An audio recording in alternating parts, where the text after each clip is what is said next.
ઉપસ્થિત આપણા લોકપ્રિય ધારાસભ્ય અને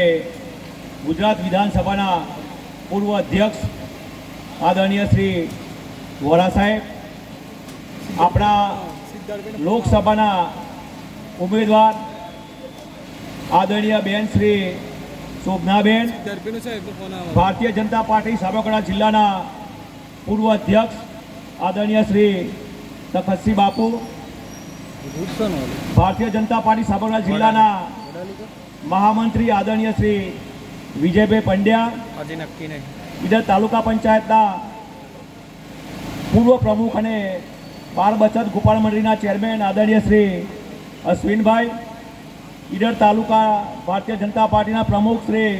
પ્રેમલભાઈ, આપણા માર્ગદર્શક અને પૂર્વ પ્રમુખ ભારતીય જનતા પાર્ટી ઈડર તાલુકાના શ્રી ચંદુભાઈ, નટુભાઈ, તાલુકા પંચાયતના પ્રમુખ શ્રી કાંતિભાઈ, કાર્યકર્તા ભાઈઓ અને બહેનો, મિત્રો, 500 વર્ષ પછી પહેલી વાર આપણા રામચંદ્ર ભગવાન જે તંબુમાં હતા એ